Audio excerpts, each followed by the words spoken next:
care about people. You know, we care about people, and that's what we do. And then what we want to try to do is duplicate that. And as we've said before, it doesn't matter what works, it's what's duplicatable.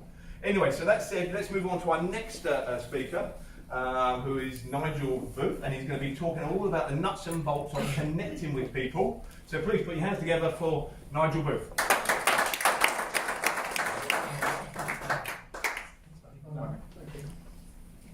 Afternoon, everybody. How many cups of coffee do you think Marco had? Probably more than I have. Yeah, I was sat there overwhelmed by it. But so much of what he said is absolutely true. You know, this is actually this business is very different to working for a living. Although it can become an income, a life-changing income for people, this is not. It's not a day job for most who start. It becomes that as time moves on. But what he's really talking about is the motivation and the drive and the passion that cuts through the barriers we put up for ourselves. You know, it's that fear barrier of change. It's that outside of that comfort zone that he talks about. And it's particularly when people first get involved in what we do, there's a resistance to that change when actually the tools and the work that needs to be done is relatively straightforward. It's not too difficult to do.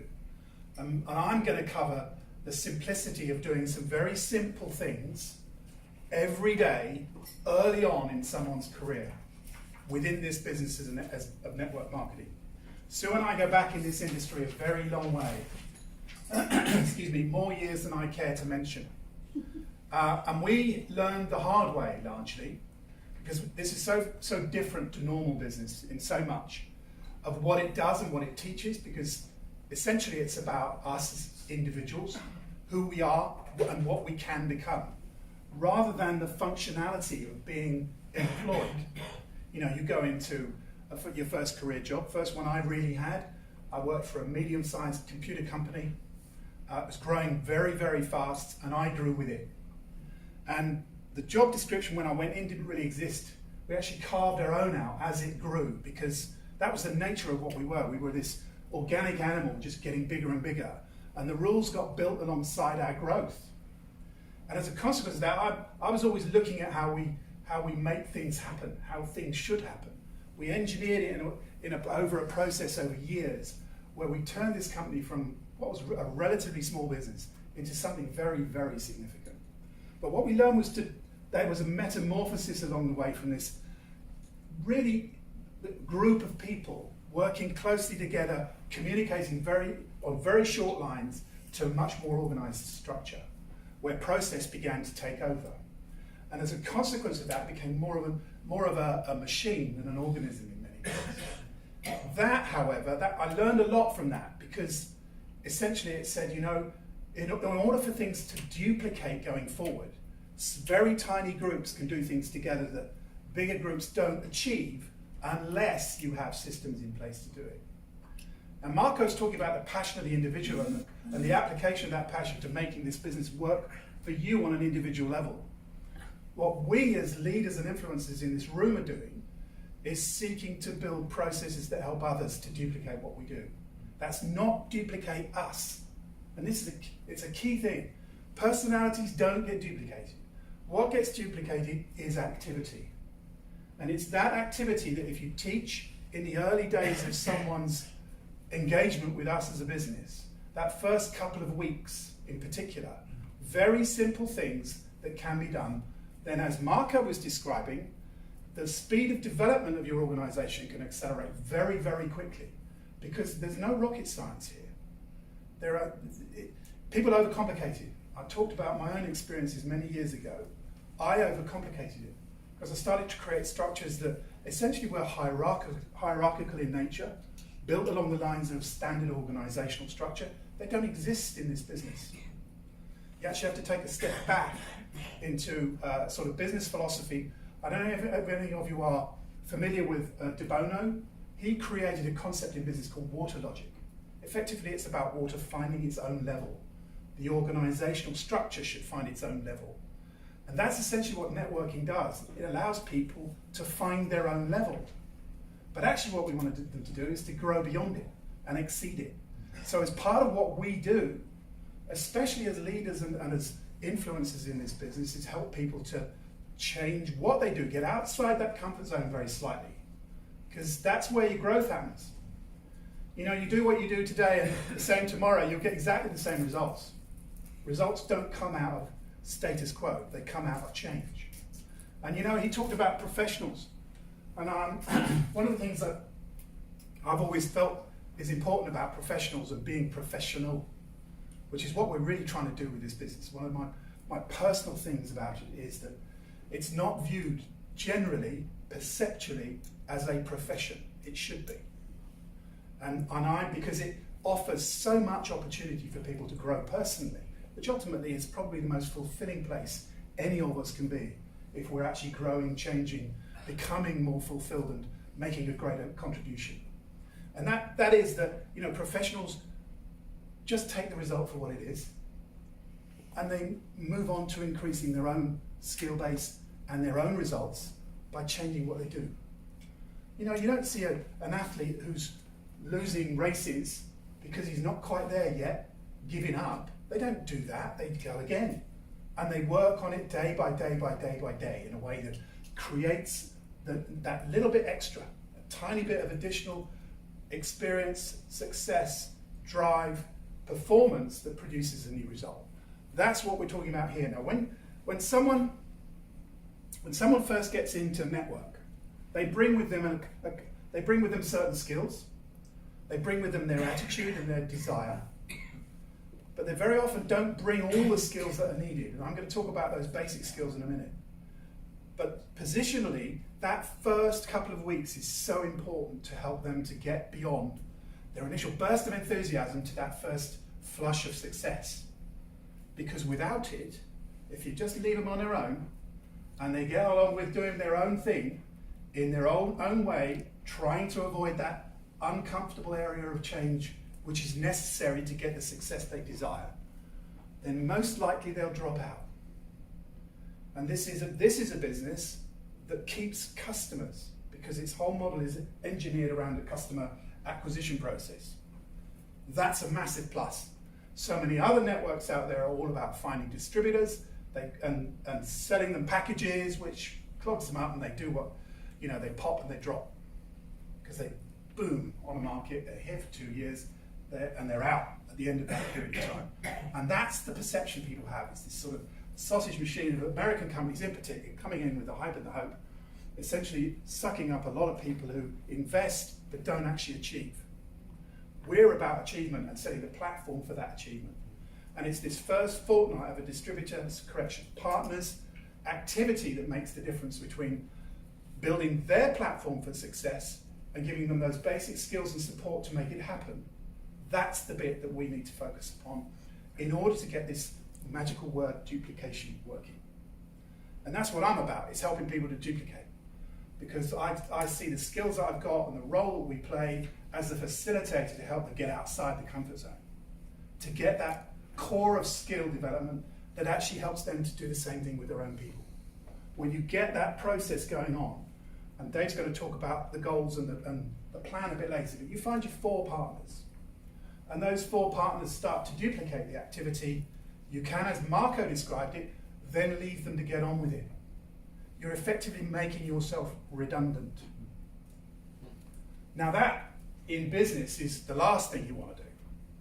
Because, you know, anyone threatening you from underneath is suppressed in some way or another in a conventional business. And you don't want to make yourself redundant because, you know, then you're unemployed, aren't you?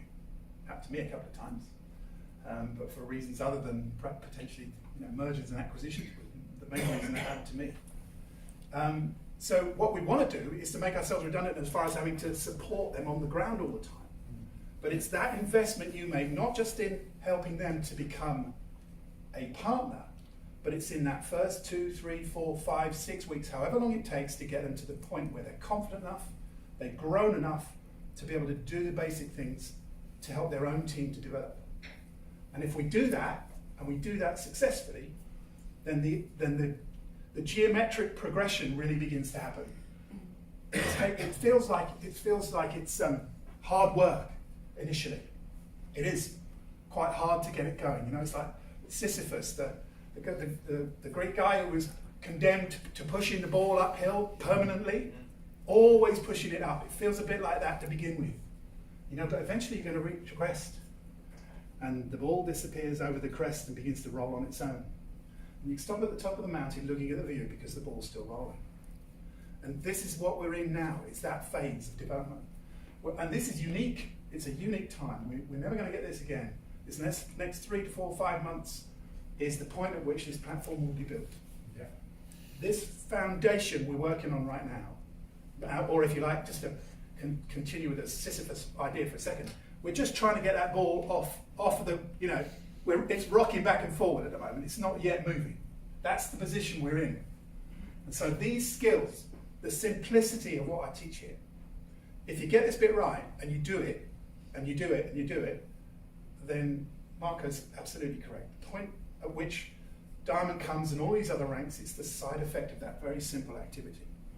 So, the first couple of weeks is what I'm really talking about. This is core activity. The key skills you need to learn. Now, if you can't learn it, or you don't feel comfortable about learning these yet, talk with your sponsor, and if your sponsor can't do it, get together with your upline, talk to me, talk to Sue, talk to Dave. We're here to help you crack these techniques, because this bit is so important. The first week, anybody new coming in is coming for a reason. They've made a choice to join us. It's their reason, it's the heart reason, it's not the head. They've bought the idea of actually getting this change. Something that they've seen in Zinzeno that's going to be delivered for them. And they come with enthusiasm and excitement. We're now going to start talking practical stuff. And that boils down around the Express Start booklet.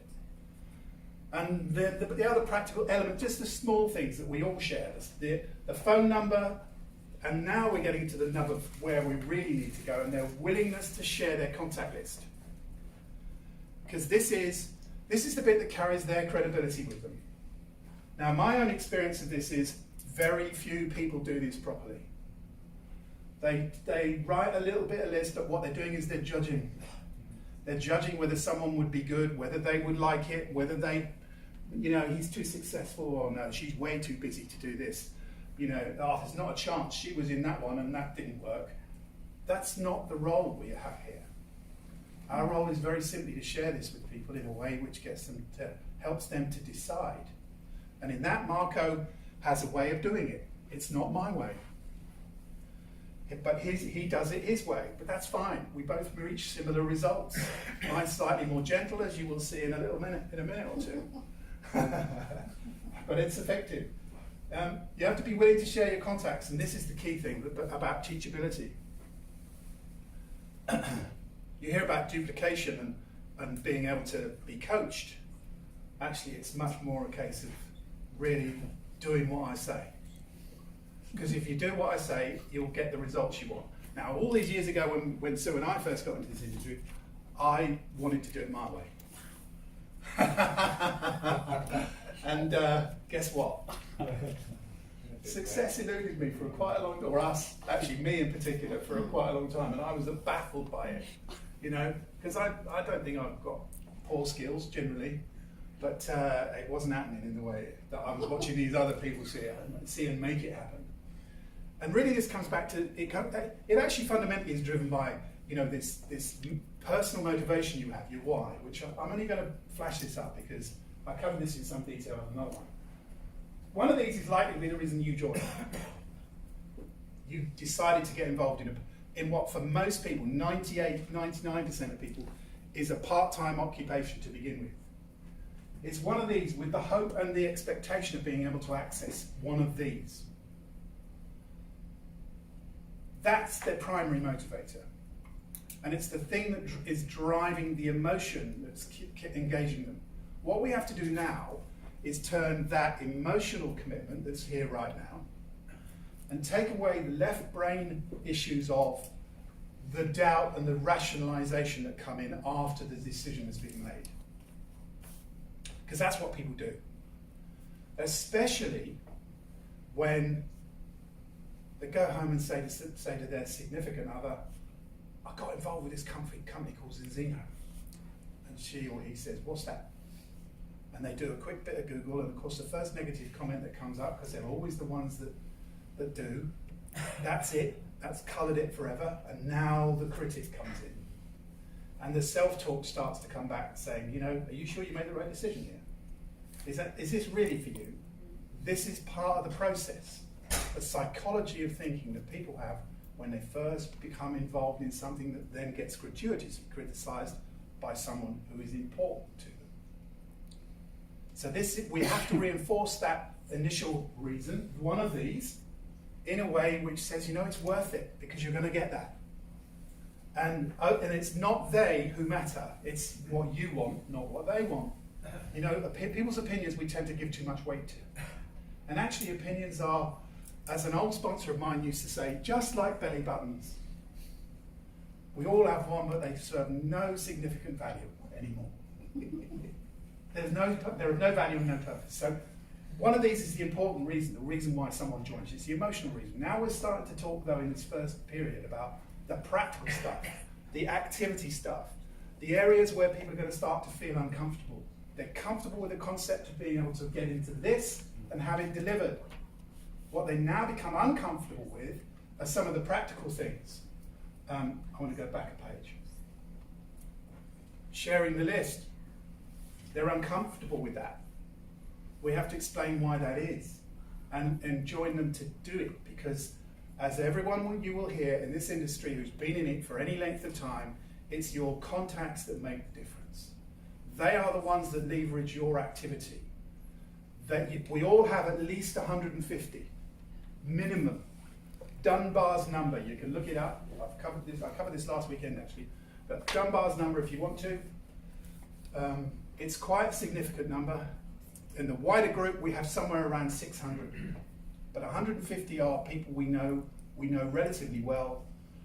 We have a really hard core of about 5, a slightly larger core of around 15 are people we know exceptionally well, we can approach straight away. Everyone has it. What happens is, when someone becomes involved, is the first thing that starts running through the mind is all the people in that 15 group they know. And then they start judging whether someone's going to look or not. Because within that group, it's going to be 2 or 3, 4, maybe people who are very successful, at least apparently so. They've got the nice car, the big house, and appear to be making lots of money. And then the other end of the group, where there are those who are vocationally employed in something that takes a lot of their time, but they absolutely love. They're probably not that well paid. So now we start judging their responses to what we're offering, based on what we are looking for. See, it's always individual. The reasons people choose to do something like this is always driven by one of these. The definitions are nuances of the same, but essentially it's this core grouping that is saying to someone, I can see a way here to do something or get something, achieve something I'm not at the moment doing what I am. Key question to ask anyone. Doing what you are right now, is it going to deliver on your dream? Probably not. What is your dream? What does financial independence mean for somebody? It's always different. But if what you're doing for a living is going to deliver that or get you to a retirement point where you barely survive, then that's probably not financial independence, certainly not your concept of it. So how are you going to achieve that doing what you are? This comes back to comfort zone. See, people go on doing what they are because they feel trapped in the circumstances they're in, because those circumstances cover the mortgage, they keep the kids in school, they keep food on the table, and there's probably a little bit too much month left at the end of the money. So how are they going to deliver on the dreams they have? They can only do it through some other mechanism. Networking gives that potential. The most unbelievable potential. It's just the vast majority of people don't embrace it because they don't make the changes necessary, simple ones, to actually engage in it well enough to begin the process of building an organisation. So, I'm going to talk about contacting and approaching, getting this nailed, because this is the bit that really matters. This is the bit you should do with the person you have sponsored, the new person, or, in your own case, if whoever has sponsored you isn't capable of this, with the upline. You go on upline till you get to someone who can give you this support. This is completely and utterly crucial, in my opinion. I've seen far too many people in my experience over the many years I've been in this, effectively come in with a huge excitement, great ambition and desire, and they lose themselves in the first 10 to 15, 14 days on the back of not getting any of that early success. Because unfortunately, our industry, in the wider context, revolves around this idea that you can achieve the earth in not very long. The fact is, you can relatively quickly, but it doesn't come in a heartbeat. You know, it's one of those things I criticize about our industry overall. We oversell the top end promise and under promise the amount of work you have to do. And sometimes it can feel very Sisyphean. You continue to push and you're not gaining any momentum. And quite a lot of people these days, especially in this instant gratification society we live in, give up before they get any kind of anything beyond the rock. You with all this? Is it making any sense? Yeah. Do you see the point here? The point about having sponsored somebody, and now when the work starts. Because it's not the sponsoring that matters, it's the work afterwards. Yeah. Some people can do it on their own. They're rare in my experience. They'll stick their hand up as a self-starter, get on with it. Rare. The vast majority of people need and deserve support to go from where they are to where they want to be. And that means being consistent about help. Relationships build this organization. It's about that's why this list is so important. Those people know you, like you, trust you. Know you, like you, trust you. Your credibility is not in question because you already know them. They've chosen to treat you as a friend. When you start to get into a cold market, it's a slightly different thing. In fact, it's a very different thing because you have to spend a lot of time building a relationship. You know, Marco's got a very in-your-face way of doing that. Not everyone's going to respond to it, but he says, you know, I don't know you, but we've got to get together before I can, you know, not everyone's going to do that. He's not going to get 100% success, but that's fine. That's part of the way he does it. His technique is to do that. Mine isn't. But it's no different to building the relationship. I'd simply make another phone call to that guy a few days later. And I'd go on, nudging away, chipping away. I've got people in my pipeline that are 6, 8, 9 months old.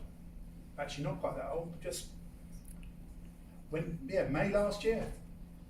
They're still there. They're still being chipped away at. Some of them are going to come on at some point or another. They know the timing's wrong. That's all it is. The relationship now exists. Some of those people were cold called by us, by me, that far back. We saw a guy yesterday that Sue cold called a couple of weeks ago. He took the test, bought some product. Guess what? He's out of balance. Now he's got a better understanding of what this really means. He's not ready to go yet. He will be, but he's not quite because he doesn't yet have that confidence. Once he gets the confidence, he's over the line. Our job, help him to get his own 4 customers, 4 partners. That's the point. So it's 80% on the relationship, 10% on the presentation, and 10% on the commitment. Actually, it's 100% on the commitment beyond the point at which they join. That first short period of time. Now, you become an apprentice in anything. You try and learn a job these days. They're all pretty complicated. You don't get them in a heartbeat. I can teach anyone how to succeed in this business in about 24 hours. 24 hours of intensive effort and some practice. Because it can be done. It's not complicated. People overcomplicate it. We talk about setting goals here. Well, actually, the goals are big picture stuff to some extent, but they're also little picture stuff because actually we're looking at the initial stages of development here. The little wins, the conversations with people that you're frightened of, the conversations with people who agree to presentations. These are all little wins that reinforce the way this thing works in a way which takes us from where we are to where we want to end up. The progressive realization of a worthy ideal, Earl Nightingale. Who's read Earl Nightingale's book? The Greatest Secret? You can get it off Gutenberg free. Do it. It's a 20-minute read. Earl Nightingale, by the way, was the father of modern personal development in the 60s. He took a lot of stuff, became Nightingale Conant. You may have heard of them. They were probably the biggest sellers of personal development books and tools and techniques through the 80s, the 90s. I now think they've changed again. They've become Conant organisation or something like that. But they're purveyors of personal development material. And Earl Nightingale was really the godfather of that business development back in the 60s and the 70s. Out of the name of the book again? Sorry to interrupt you. What was the name of the book? The Strangest Secret. Strangest Secret. Thank you. Yeah. Out of that came the law of attraction and various other things. They all came out of Think and Grow Rich, The Science of Getting Rich, Wallace D. Wattles, the Game of Life and How to Play It. You Were Born Rich as well. You Were Born Rich. Well, that's Bob Proctor Yeah. and John Canary. But that comes from. Well, he worked with Earl Nightingale. Yeah. Yeah, I know them. I know them both. So yeah, you're right. Born Rich, but Born Rich actually is a synthesis of the Game of Life and How to Play It. So I've been through all this stuff. I used to facilitate the Born Rich program for John and Bob here in the UK. So a lot of this stuff I'm talking from experience about seeing people come through personal development programs, and seeing the way the mind works and the shifts that people have to make. And here's part of that is that so many people sit there, they're not away through a couple of days of training, they come away with all the knowledge, but they don't actually make any change. Now, why is that? I'm not going to try and cover that today, but ask yourself that question. How many times have you said, I'm going to do that, and then don't? And that's because there's a disconnect between your conscious, your subconscious, and your heart. Conscious, subconscious, heart action, in other words. When everything happens through when it's right here, it happens. So your conscious mind, your self-talk, tends to program subconscious, but what's in your subconscious drives the action. And that's a mechanism that we all have. Change comes out of feeling a little uncomfortable. And then the mind, when it becomes reprogrammed or programmed with a new habit, and I'll cover that very briefly at the end of this, that's when the results really change, because it's about habits. So, let's come back to the goals for a minute. Dave's going to cover this in detail later, so I'm not going to go too much in here, because he's going to talk about bronze and silver in particular, this promotional period during the launch phase we have right now, and what that's going to deliver in terms of rewards, because there are additional rewards. But very simplistically, this is what we're teaching a new partner. We're going to teach them how to get their 4 customers, their 4 partners, actually I can get 4 customers, 4 partners, and then ranking it to 10 customers. That maximizes the initial payout of the plan. Doing this in the first 60 days, because that takes you through 2 rank advancements and gets you to a platform of success very, very quickly. We can achieve the first of these. I don't know, we did it first 4 customers in 2 days, first 4 partners in a week. But we've got such huge experience. We know what to do in this business. Someone brand new coming in they don't necessarily have the skills, they don't have the confidence, the comfort's not there. And that's part of why it's important for us to learn how to do these things. So, we're building up to X team, then you start learning about the product, a bit more about the product, and completing the checklist in the Express Start Manual, the booklet, the Bible, which is not shown there. I'm going to skip these. This is Smart Bronze, 5 Silver ranks, because Dave's going to cover it, and X Team Express. That's essentially what I had summarised on the preceding slide. So now we're getting into the hard work. Actually, this is the simple bit, because this is actually the fun bit as well. And that's the way you should think about it, because connecting with people when you're in the first flush of success, having joined Zinzino, this is the bit that gets excitement going, because now you're at the cutting edge finding your 4 customers and your 4 partners. Get your own story straight. Why did you join? Sue's going to talk about testimonials, because getting this story straight is really important.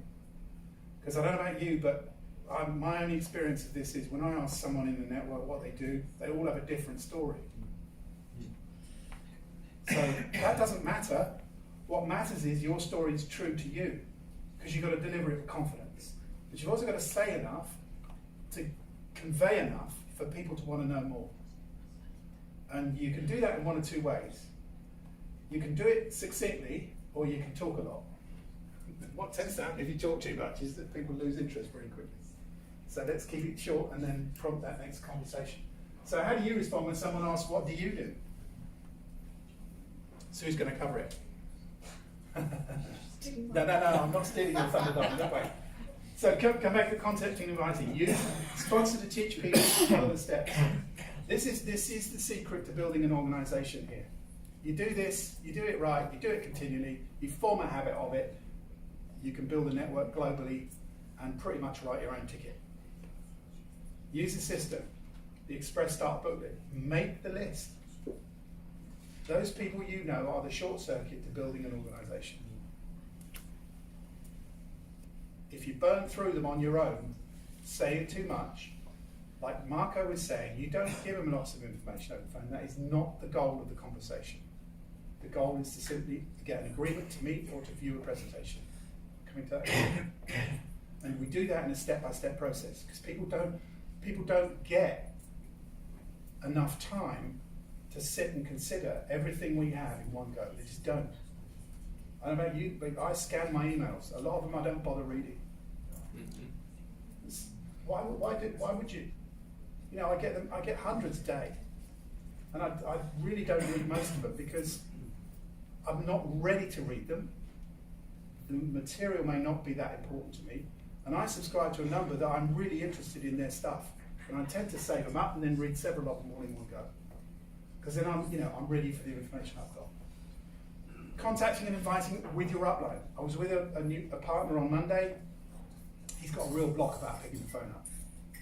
He's got a major issue with making a judgment on how someone's going to react to it. So he's outsold himself before he starts. I just picked the phone up with him there and started phoning his people. And I just referenced him and started conversation. Very simple to do, very easy to do. They don't know me from Adam. And actually that's a great strength that they don't, because now they can't Chris, they know Tony really well. And I'm using his name, and they're going, oh yeah, hi, yeah, okay. Now I've got a hearing, I carry his credibility. That's what your list does. If I'm calling your list with you, it gives me credibility. And that's what will happen with you when you start calling people you've introduced and partnered with. It gives you their credibility. All we have to learn is how we actually speak to them in a way which gets to the next step. Because this is not an event, it's a process. And we build them into the system for the process. 4 basic principles. Remember this, when the phone rings, they're doing something else. The kids are fighting. The milk's boiling over on the stove, and the dog's just done something unspeakable on the kitchen floor. They're doing something else. Beware of that. You know, you launch into your monologue and they're just not interested because there's a demand somewhere else. So you're just seeking agreement's a good moment to chat. Listen for what's meant and what's not what's said, because not all, you know, if people aren't with you, they're not with you. You can tell that on the phone. Ask the questions to find out more. Never start to answer a question. If someone says, well, what is it? And I'll come to detail of that in a minute. What are you tempted to say is tempted to answer, aren't you? Don't. Don't. Whatever you do, don't. The reason being you'll confuse the hell out of them in a very quick period of time. Listen, we just need to get together. I got really excited about something I've recently been exposed to, and I know you're going to find this really interesting. Can you do coffee on Monday or Tuesday? Say mid-morning. Whatever their schedule's likely to be. Doesn't matter. Now you've agreed the next step and the way ahead.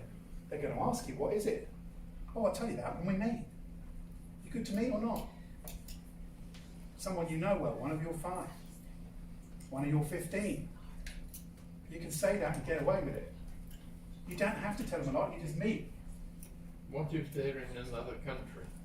Well, then the steps are slightly different, but the process is very similar. And now you start to share in a different way with the presentations and so on. you have to take the slower route, unless you know them well enough to say, get on this website and sign now. And some you do, I know you do, and you can get away with that because of who you are. But that's not true for everyone. That's part of the evaluation process. We provide the feedback to them and affirm the understanding. Okay, so we're going to get together on Tuesday at 10 o'clock. I'll meet you there, and we'll take it from that point on. We're qualifying them in or out. That's it. We're not doing anything else. And the initial contact's just to see if someone is looking. And they're open to receive. That's it. We're not trying to sell them the deal right now. And if you do, at this point, you'll talk yourself out of it, almost certainly. Are they interested in changing their current situation? I don't know anyone who isn't. You could pitch this at Bill Gates, he'd listen. And you know what? This is the irony of it. The people that you're frightened of calling because they're too successful are almost certainly those that will look. They didn't get to be successful by being closed. They just didn't. They're open to ideas and change because that's how they get where they are. They're willing to look and learn. Getting committed to the next step. The outcome doesn't matter, the numbers do. And that's why it's important in this first 2-week phase to talk through this list of people you've got. Ignoring the results, just accepting them for what they are. No judgment, just doing. The numbers matter. One after another. We covered that. We're not selling over the phone. Simply setting up a time to connect someone with a Zoom influencer recording to a live Zoom with the upline potential, if they're not local. So if you've got a friend who's living in Manchester, actually now we could do it with the meetups. You can push them towards the coffee meets that we're doing during this phase. Be business-like. This is about business. This is not actually a casual, have a chat call, although you should get the niceties out of the way at the beginning. This is about talking to them around the focus of what's going on with Zio. So be business-like and adopt the right posture. Marco's posture is, well, you can't mistake it, can you? You know exactly where he's coming from, and he's not letting much get in the way. Now, not everyone's like that, and they choose not to adopt quite that bullishness.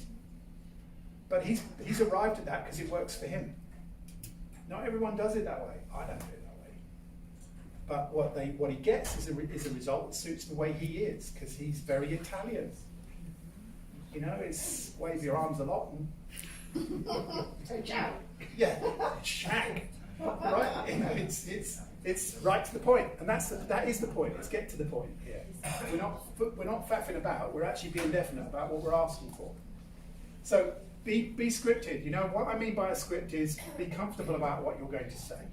I put some examples in here. For those of you who don't have those, have them from a mix of these from last weekend. If you send Sue an email, then we can get these across to you. Prepare a script. Just be simple in your language. Have the right mental posture. Smile while you dial. See, if you're lacking energy when you do this, I can tell you now, it's instantly picked up on. And not only is it instantly picked up on, it pretty much puts the person on the other end in a mirrored position. They're not going to be if your excitement conveys, stand up. Why? Because you think faster on your feet. You really do. Loads of tests to support that, loads of research done on it. Compliment your prospect and listen to their answers. Telling isn't selling. So there are 3 basic call types: the friend, the warm market call, that's your wider group, so your core group, your wider group, and then the cold call. How many of you here do cold calls? See, quite a lot of you. That's why you're an influencer group. You know what? You can build a global business if you're happy doing it, as long as you do enough of it. An unlimited business by cold calling. It's not fun. Well, you can turn it into fun. Most people don't like it, but you change your attitude about that and pick the phone up continually. It's like Marco said, he doesn't like it, but he does it. He's saying 5, what was it, 5 or was it 2 a day? I can't remember what he said. 5. I think he said 2 a day. I think he said 2 a day. 2 a day. I think he said 2 a day. Maybe slightly contradicting himself, but I picked up on 2 a day. Well, 2 a day is nothing, is it? That's 1 in the morning, 1 in the afternoon. You know, if you're going to do it, stand up, pick the phone up, and go for it. You know, I mean, you do, don't you? Get on a roll, pick it up, get the energy right, and just do it. That's the point. He was said that as well. Just do it. But if you're sat down, scrunched up, guess what your voice sounds like? Sat down and scrunched up. You push it, you push your diaphragm up, you start to squeak, it just doesn't come across well. You stand lower and slower was always the mantra. The lower and slower, the more you communicate, the more authority you carry. So, especially with the cold call. Potential new partner, someone you know well in your core group. Cover your niceties. Hi John, really need to get together. I have something I'm really excited about that I must share with you. Don't worry, Dermot, you can have all these. Are you free on? Really simple. Well, what's it about? What's it about? Well, I'll tell you that when we meet. You know, it's simple get out. Or, this is really a business call, I'd like to help your help with something. I'm working with a publicly quoted Swedish company who want to launch here in the UK, and I'm looking for key business partners.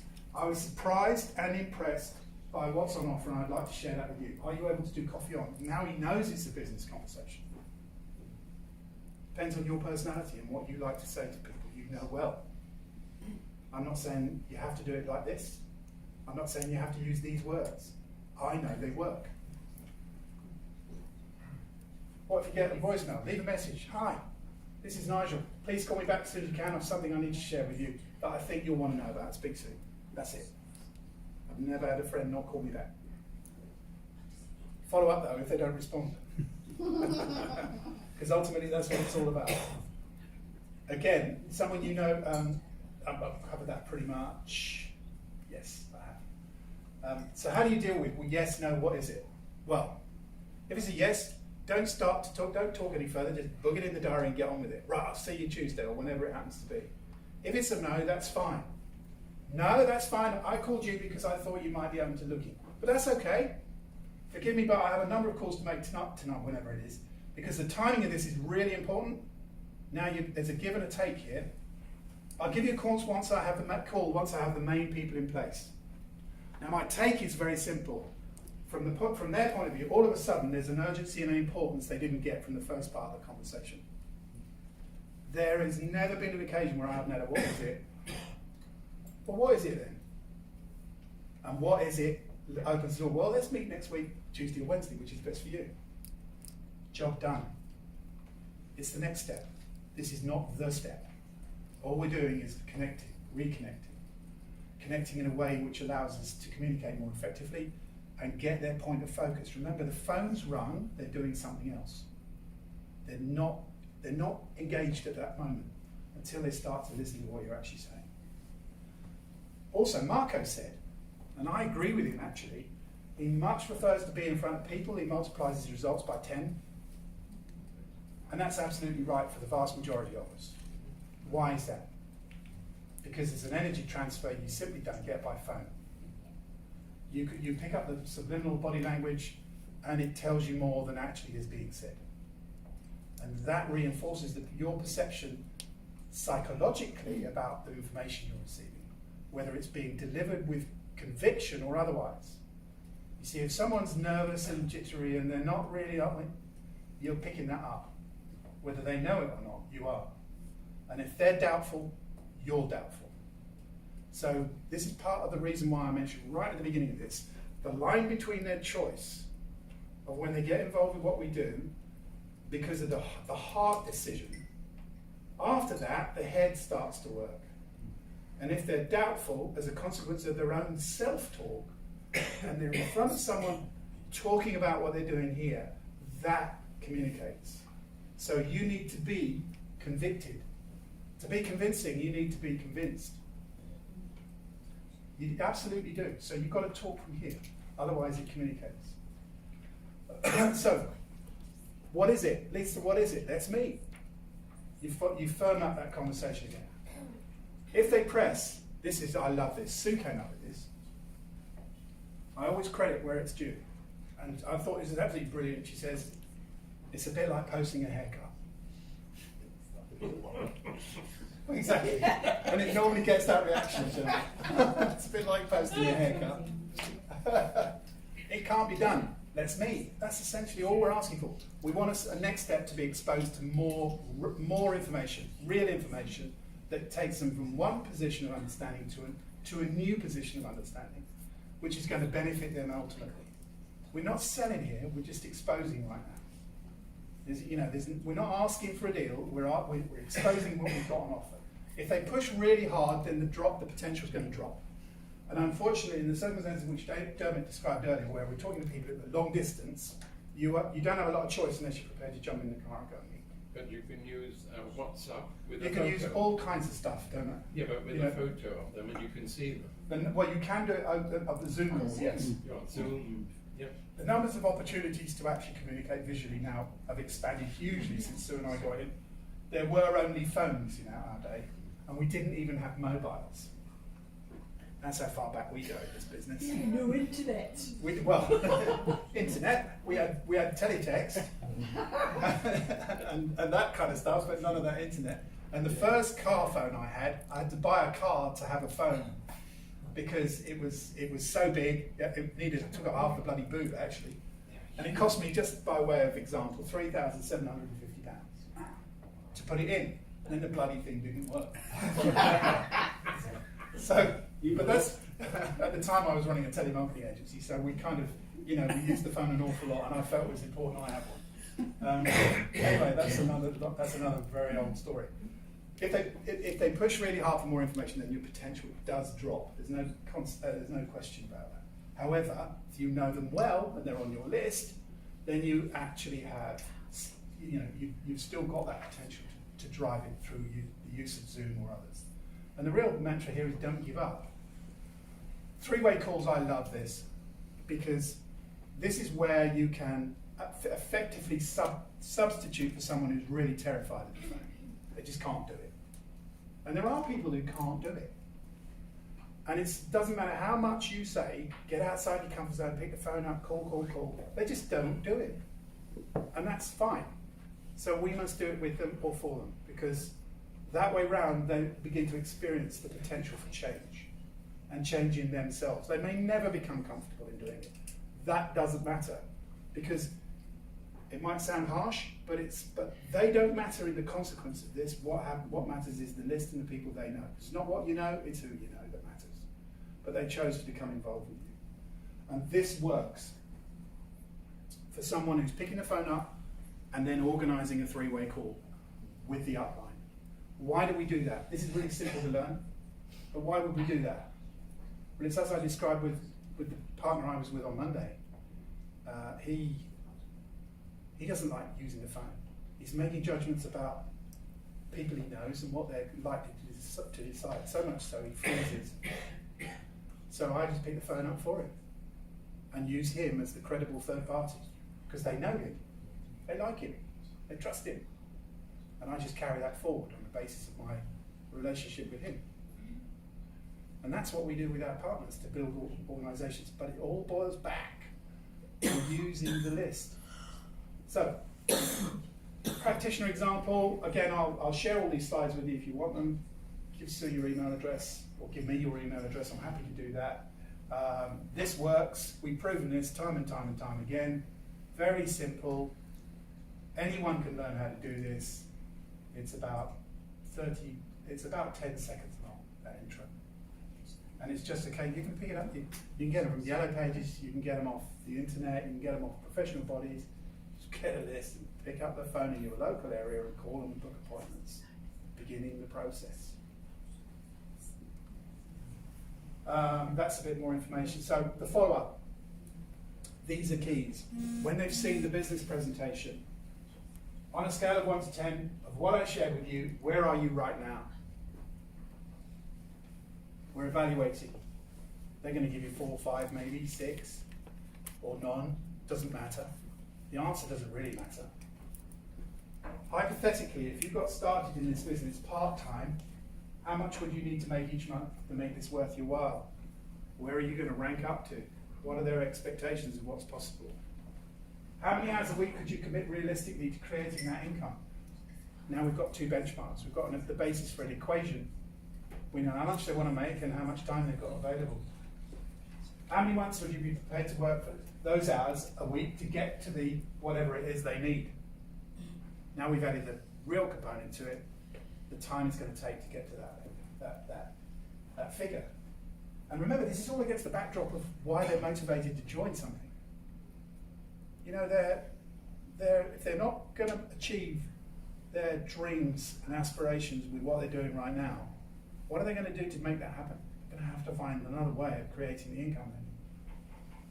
And if I could show you how to develop that much income, monthly income, working whatever hours a month over the next 6 months, would you be prepared to get started? Now you've closed them. You're going to get a yes or a no.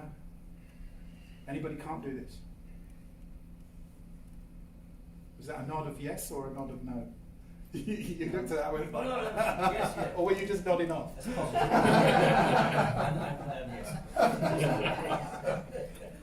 Yes. It's not difficult. Remember this, the fortune is in the follow-up. 80% of people give up after the first call. Don't give up. This is not me speaking, this is American Sales Association statistic, by the way. So it's subject to research. 25% give up after 2 calls, 12 give up after 3. Guess who makes all the sales? Now, if you guys are all happy making cold calls, then you're in the last group, the group that do this. The key is how much are you doing? Because if you're doing it all the time and you're doing enough, and you're measuring that, then your business is going to grow. Have belief, be trustworthy, and be persistent and consistent. And I'm going to end on this one because I've actually wanted to talk a bit about self-image because it has such an impact on what we achieve.